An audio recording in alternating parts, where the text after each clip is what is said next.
오늘은 하나님의 마음 우리가 어떻게 알까 하는 이런 내용을 가지고 말씀을 나누고자 합니다. 성경 말씀은 만일 어떤 과부에게 자녀나 손자들이 있거든 그들로 먼저 자기 집에 효를 행하여 부모에게 보답하기를 배우게 하라. 이것이 하나님 앞에 받으실 만한 것이니라. 주의 약속은 어떤 이들이 더디다고 생각하는 것 같이 더딘 것이 아니라 오직 주께서는 너희를 대하여 오래 참으사 아무도 멸망하지 아니하고 다 회개하기에 이르기를 원하시느니라. 1년 중에 5라면 가정의 달이라고 부릅니다. 아버지 날은 어떻게 생겼나 하고 찾아보니까 이 소노라 스마토드라는 여인에 의해서인데 어머니가 일찍 돌아가셨대요. 아버지는 남북전쟁에 군인으로 참전을 했지만 그런 어려운 상황에서도 아버지는 오남 일녀를 정성으로 보살폈어요. 어른이 되자 아버지의 희생과 고마움을 크게 느꼈고 다니던 교회에 제안을 해서 6월 19일에 헌정 예배를 드리게 되었다는 것입니다. 그 후에 1972년 닉슨 대통령이 국가기념일로 지정하고 대통령 포고하면서 법적으로 공식 국가기념일이 되었다라는 것입니다. 그렇게나마 아버지를 생각하고 기리는 건 좋은 일인 것 같습니다. 여러분의 아버지에 대한 기억은 대개 아버지는 바빴다. 아버지와 아들은 서로 대화에 공통점이 없어서 같이 있으면 서로 불편했다. 아이를 낳아보고 길러보니 말없이 계셨던 아버지가 이제는 이해가 되지요? 자녀가 잘 되었을 때 밖에서는 기뻐하셨고 또 돌아가시니까 두고두고 문득문득 생각이 나고 점점 늙어가면서 아버지를 닮고 있는 자신을 보고 그 속에서 아버지를 만나고 있다라는 생각이 아마 드실 것입니다. 서로를 알 시간도 없었고 서로 다른 삶을 산다고 생각을 했지만은 결국 서로를 생각하는 이 마음은 다르지 않았다는 것이지요. 아버지는 살아생전 저와 여러분에게 뭘 바라셨던 것 같아요? 공부 잘하는 것, 바르게 사는 것, 형제간에 우애 있게 사는 것, 생각해 보면은 그리 대단한 것을 원하는 것이 아니었던 것 같습니다. 자기 본분에 합당한 생활, 이런 정도였던 것 같아요. 서로의 마음을 아는 것은 참으로 중요합니다. 그래야 말과 행동이 이해가 됩니다. 프랑스에서 약국을 운영하던 에밀 쿠에라라는 사람의 얘기인데요. 어느 날 시간이 늦어서 병원에 가지 못한 사람이 약국에 와서 약을 지어달라고 한 거예요. 처방해 줄 만한 약이 없어서 거절을 했대요. 환자가 하도 간절히 원하길래 그냥 포도당 알약을 만들어 줬대요. 그런데 놀랍게도 그 환자는 그 약을 먹고 치료를 받은 거예요. 이것을 위약 효과, 즉 플라시보 효과라고 말씀을 합니다. 모든 것이 마음대로 되는 것은 아니지만 마음이 그만큼 중요하다는 것이죠. 또 이런 이야기가 있어요. 혈액응고를 방지하기 위해서 아스피린을 장기 복용하는 환자를 세 그룹으로 나누어 실험을 했대요. 두 그룹은 아스피린을 장기 복용할 때 위장장애가 있다는 경고를 했고 다른 한 그룹은 아무 말도 해주지 않았어요. 일정 기간 약을 복용한 후에 위장장애가 있다고 그 말을 들은 사람들은 3배 이상 위의 통증과 부작용을 호소했다는 거예요. 이런 것을 노시보 효과라고 말씀한다는 거지요.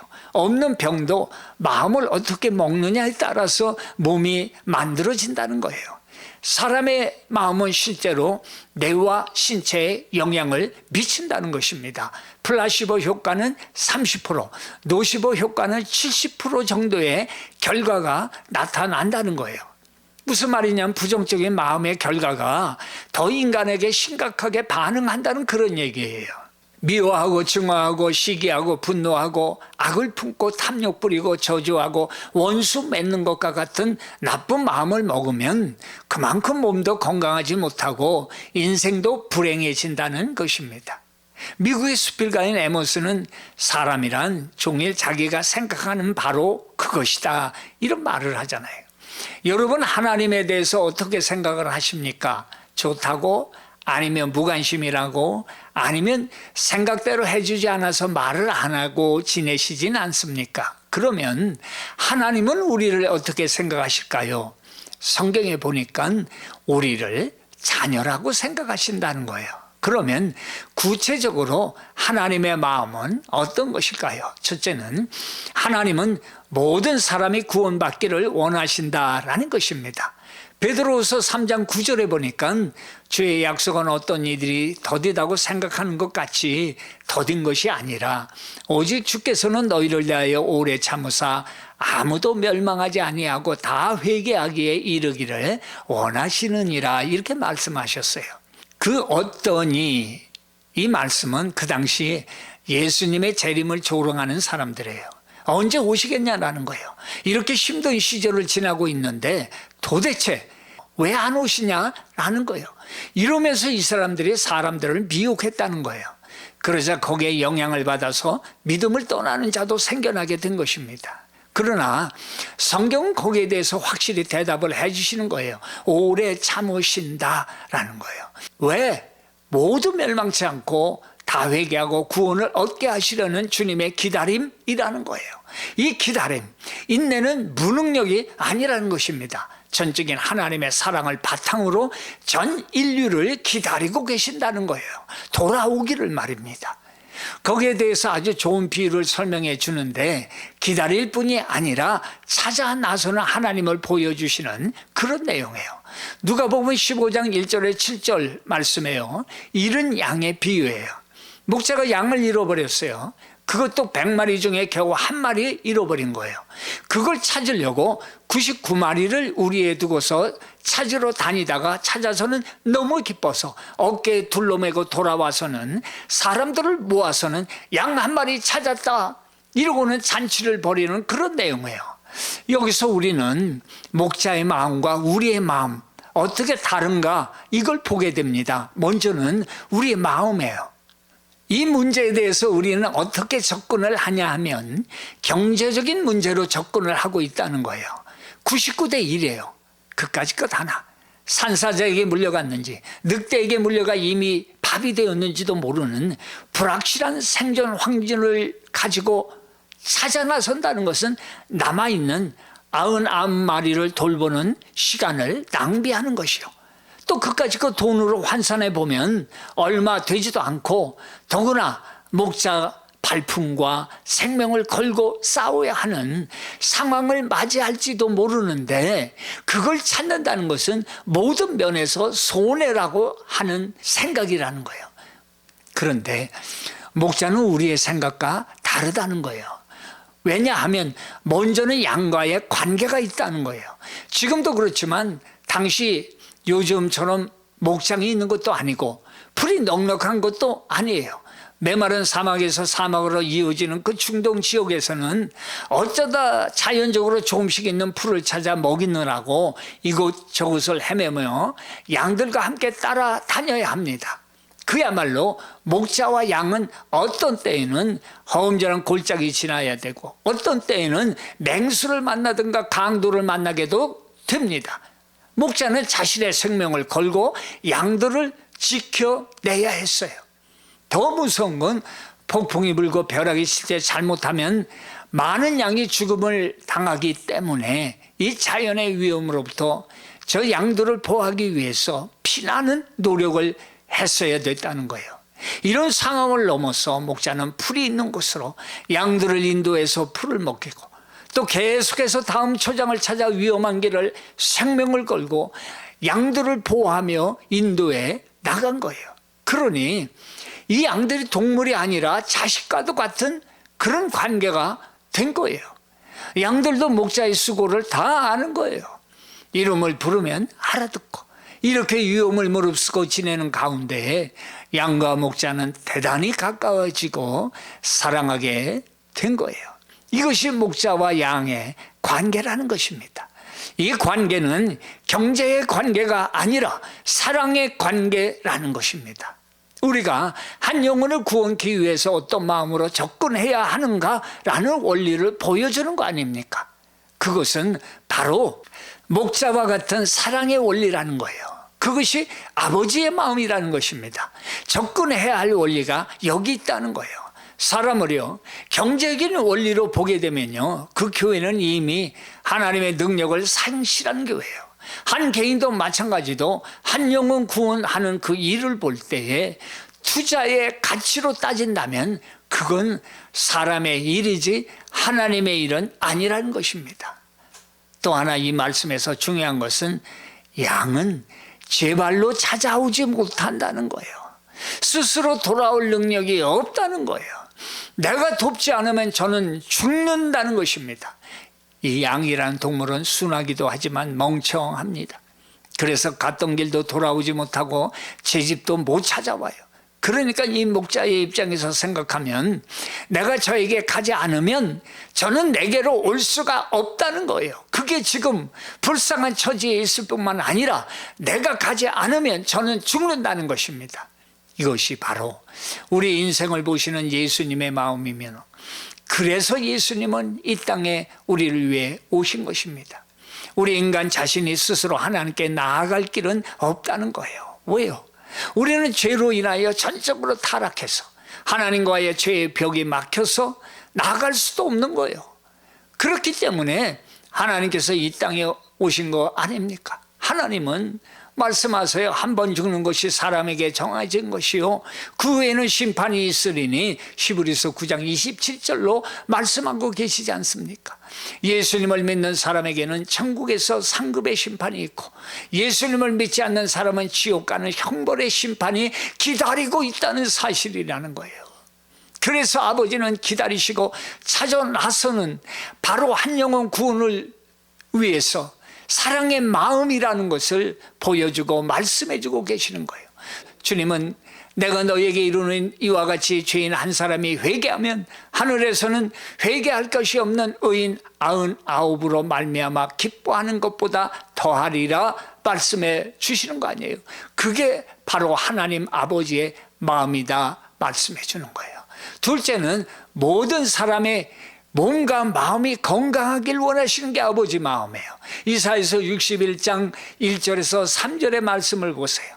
주 여호와의 영이 내게 내리셨으니 이는 여호와께서 내게 기름을 부으사 가난한 자에게 아름다운 소식을 전하게 하려 하심이라. 나를 보내사 마음이 상한 자를 고치며 포로된 자에게 자유를, 갇힌 자에게 노임을 선포하며 말씀하죠.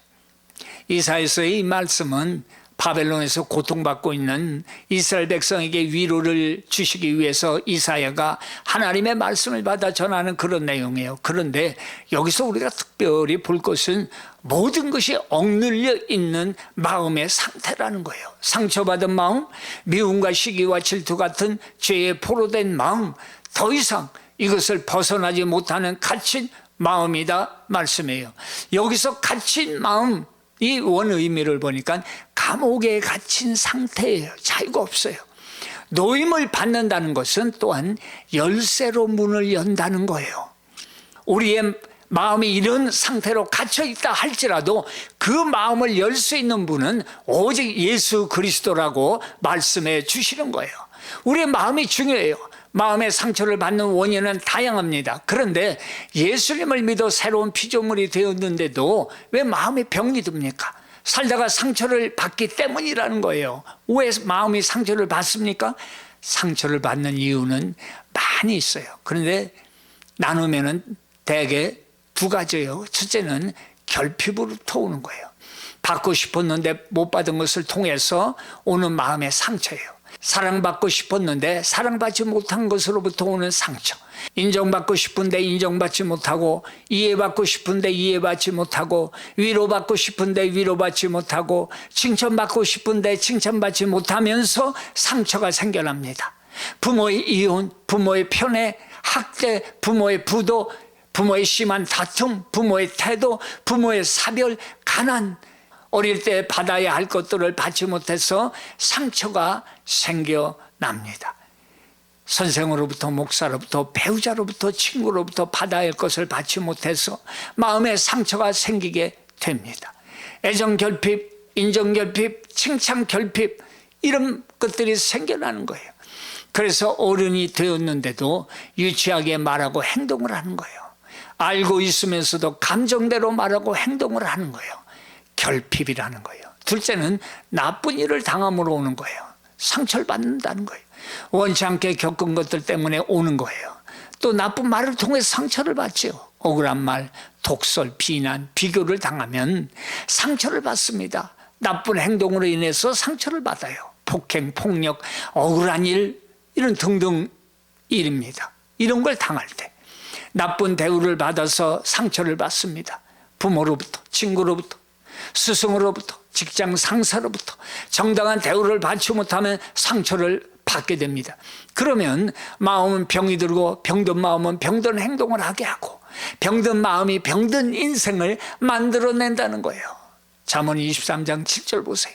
대저 그 마음의 생각이 어떠하면 그 위인도 그러하다, 이렇게 말씀해요. 그래서 마음에서 이 행동으로 나온다는 거예요. 마음이 중요하다는 거예요. 상처받은 마음은 치유를 받아야 돼요. 그것이 하나님이 원하시는 거예요. 바로 죄와 사망의 올무로부터의 해방이라는 거예요. 영적으로 장님이 되었던 우리의 눈을 뜨게 하시고 주님을 바라보게 하시는 믿음의 발걸음을 내딛게 하신다라는 거예요. 실제적인 상처로부터의 치유를 이루어 주신다는 것입니다.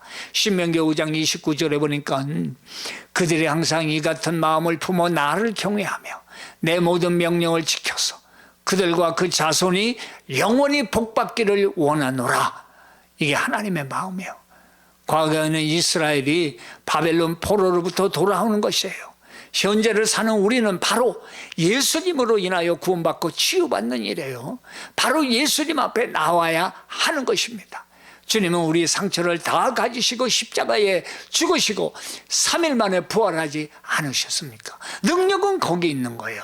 치유는 거기에 있는 것입니다. 믿습니다. 이사야서 53편 5절에 말씀하세요. 이사야서 53편 5절에 말씀하세요. 그가 찔림은 우리의 허물 때문이요 그가 상함은 우리의 죄악 때문이라. 그가 징계를 받음으로 우리는 평화를 누리고 그가 채찍에 맞음으로 우리는 나음을 받았도다. 이 사실을 믿습니까? 우리 스스로 해결할 수 없는 우리의 상처를 우리 주님께서 십자가를 통해서 다 치유해 주셨다는 거예요. 상처를 고귀하게 생각하고 품고 감추고 싸매고 싸지 말고 십자가 앞에 가지고 나가야 한다는 거예요. 미래에는 우리가 주님께서는 천국에서 기쁨과 찬송과 영광으로 함께 할 것을 말씀해 주시지 않아요. 현재는 어떻게 살 거예요? 십자가 앞에 나가서 자유함을 누리시길 바랍니다. 영적 치유라는 책을 쓴 케이 아드라라는 여인이 있었어요. 그녀는 참 불행한 삶을 살았어요. 결혼을 했지만 남편은 자신에 대해서 너무 무관심했어요. 뿐만 아니라 주먹까지 휘둘렀어요. 별 수 없이 별거합니다. 두 아들은 부인이 맡기로 했어요. 아이들은 아이들대로 상처를 받지 않았어요. 혼자 별외에서 사는 것을 싫어하는 이 남편은 부인에게 전화를 걸어서 얘기를 합니다. 아무래도 내가 정신병원에 가봐야 될 것 같아. 그렇게 계속적으로 말하곤 했다는 거예요. 그래서 왜 그러냐 묻는 이 부인의 질문에 남편은 대답하기를 당신이 나에게 퍼부었던 그 끔찍한 말들을 잊을 수가 없기 때문이야, 대답을 했다는 거예요. 그 남편은 가끔 자기가 자살하게 될 것이다 이런 얘기도 했어요. 부인은 남편이 그런 생각을 하지 못하게 하려고 그렇다면 그렇게 하세요. 그래야 제가 당신의 유산을 상속받지요. 마음에 덮는 말을 매몰차게 해버렸어요. 결국 남편은 자살하고 말았어요. 그 남편은 상처를 받기만 했지 그 상처를 치유받지 못한 채 죽어갔던 거예요. 미안해요. 내가 진작 알았더라면. 부인은 심한 죄책감에 몸부림치지 않을 수가 없었어요. 부인은 괴로움과 외로움 때문에 이 남자 저 남자를 만나는 그런 추한 삶을 살기 시작을 합니다. 이로 인해서 자녀들은 큰 상처를 받고 말아요. 남편의 자살로 인한 상처, 남편과의 별거로 인하여 두 아들에게 준 상처, 그리고 그 계속 정결치 못한 삶으로 인해서 아이들에게 준 더 큰 상처 중 상처, 상처투성인 인생으로 변해버리고 말았다는 거예요. 상처 속에 둥글던 그녀가 예수님 앞에 나오게 됩니다. 자신의 상처를 치유받고 자기와 같이 상처받은 사람들을 치유하는 사역을 하게 되는 것입니다. 예수 앞에 나오면 건강한 사람으로 변하게 되는 것입니다. 단순히 상처가 아무는 그러한 정도의 치유가 아닙니다. 완벽한 치유가 되는 거예요. 완전히 죽었다 부활하듯이 슬픔이 간 그 자리에 기쁨의 꽃다발 씌워주는 그런 넘치는 회복이 되는 거예요. 근심하던 그 마음과 입에서 찬송이 쏟아지는 풍성한 치유가 예수 그리스도를 통하여 이루어지는 것입니다. 3절은 이것을 말씀해 주고 있어요. 무릇 시온에서 슬퍼하는 자에게 화관을 주어 그 죄를 대신하며 기쁨의 기름으로 그 슬픔을 대신하며 찬송의 웃으로 그 근심을 대신하시고 그들이 의의 나무 곧 여호와께서 심으신 그 영광을 나타낼 자라 일컬음을 받게 하려 하심이라. 이게 바로 예수 앞에 나와 치유받은 자의 삶이라고 말씀해 주는 거예요. 세 번째, 하나님은 모든 사람이 높은 자존감을 갖기를 원하신다는 것입니다. 베드로전서 2장 9절에 보니까 그러나 너희는 택하신 족속, 왕같은 제사장, 거룩한 나라요 그의 소유가 된 백성, 이는 너희를 어두운 데서 불러내어 그의 기이한 빛에 들어가게 하신 이에 아름다운 덕을 선포하게 하려 하심이라 말씀하죠. 그의 소유된 백성이니 말씀하는 그 소유된, 이 원래 뜻을 보니까 페리포에신이라고 하는데 특별한 대가를 지불하고 획득한 것을 말씀을 해요. 그러니까 그리스도인은 하나님께서 자신의 독생자이신 그리스도의 십자가의 희생으로 사셔서 만드신 하나님의 자녀라는 거예요. 그게 그리스도인 저와 여러분이라는 거예요. 마음의 탐구라는 책을 쓴 게리 콜린이라는 사람은 가족치료의 영역 가운데 80%가 자존감을 치유하는 영역이라고 말을 해요. 자존감의 문제는 사람의 모든 문제의 발단이라는 거예요. 사람의 감정과 생각과 말, 그리고 그의 태도와 행동에 이르기까지 삶의 모든 영역에서 광범위하게 이 자존감이 영향을 준다는 거예요.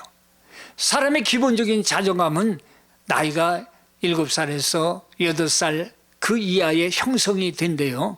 이때 아이를 양육할 때 부모들이 흔히 저지르게 되는 바람직하지 않은 양육 태도가 두 가지가 있는데, 한 가지는 이렇게 해야 돼 라는 높은 목표를 설정하고 안 돼 이걸 반복하면서 아이를 부모의 의도대로 몰아가는 거예요. 그러면 아이는 무력감을 느끼게 된다는 거예요. 강압적인 태도는 아이의 자존감 발달에 치명적으로 영향을 미치는 거예요. 자신은 틀리게 되어 있는 존재로 받아들이게 된다는 거예요. 자신의 가치를 과소평가하게 된다는 거예요. 두 번째 잘못된 태도는 아이가 하는 대로 내버려 두는 거예요. 자존감을 살려주고 길을 살려주고 창의성을 길러준다고 방임하는 거예요. 예배 시간에 두루누워서 예배를 드리든지 말든지, 식당 가서 상을 엎든지 뛰어다니든지 말든지 방임하는 거예요. 이렇게 하면 자존감이 커지는 것이 아니라 잘못된 원칙, 현실과 떨어진 자아상을 가지게 되어서 학교 가면 어떨까요? 왕따 당해요. 장성에서는 사회생활에 적응할 수가 없는 거예요. 자존감이 아니라 인성이 갖추어지지 않은 자존심만 커져서 자기를 받아주지 않으면 어디에서나 분노를 폭발하게 되어 있다는 거예요. 그래서 어려서부터 하나님에 대한 믿음을 심어주어야 한다는 거예요. 너 위에 하나님이 계시고 하나님은 불꽃 같은 눈동자로 내가 어디에 있든지 너를 관찰하시는 하나님이라고 말씀해 줘야 하고 교육시켜야 되고 은혜를 주고 믿음을 줘야 된다는 거예요. 우리 하나님은 말씀해 주시고 있어요. 지렁이 같은 너 야곱아, 너 이스라엘 사람들아, 두려워 말라. 나 여호와가 말하니 내가 너를 도울 것이라. 내 구속자는 이스라엘 거룩한 자니라. 이사야서 41장 14절로 말씀해 주잖아요. 야곱은 엄마 치마 자르고 붙들고 집안에서 엄마의 보호 속에 성장했어요. 안 된다가 아니라 무엇이든지 엄마가 해줬어요. 심지어 남편을 속이고 큰아들 에서가 잡은 것으로 만든 별미라고 하고는 야곱을 변장시켜서 별미를 가지고 들어가게 하잖아요. 장자의 축복을 받아내요. 하나님은 아버지와 형을 속이고 도망간 야곱 또한 버리지 않고 사랑하시고 12지파의 조상이 되게 하시지 않습니까? 살인하고 도망가 소외가 된 모세를 하나님의 백성으로 삼아서 이스라엘 민족을 해방시키지 않습니까? 부하의 아내를 겁탈하고 부하를 죽인 다윗의 죄를 용서해 주시고 이스라엘 나라의 기초를 세우는 왕으로 만드시지 않습니까? 예수님을 믿는 사람을 죽이려고 발악하는 바울을 회개시켜서 세상을 변화시키는 인물로 사용하지 않습니까? 자기를 3번씩이나 부인하고 저주하고 맹세하고 도망간 베드로도 다시 찾아가 다시 한번 사명을 주신 분이 우리 주님 아십니까? 우리 하나님은 우리가 어떤 조건을 가지고 있다고 해도 하나님께 나오면 우리를 버리지 아니하시고 우리를 가장 유용하게 사용하시는 바로 그 하나님이라고 말씀해 주는 거예요. 오늘도 하나님은 우리를 향해 말씀해요. 너는 마음을 강하게 하고 담대히 하라. 그들을 두려워 말고 그들 앞에 떨지 말라. 이는 내 하나님 여호와 그가 너와 함께 행하실 것임이라. 반드시 너를 떠나지 아니하며 버리지 아니하시리라. 신명기 31장 6절로 말씀하지 않습니까? 성령과 함께 우리 속에 거하시는 하나님을 붙들고 날마다 하나님의 자녀임을 확인하며 승리하시기를 축원합니다.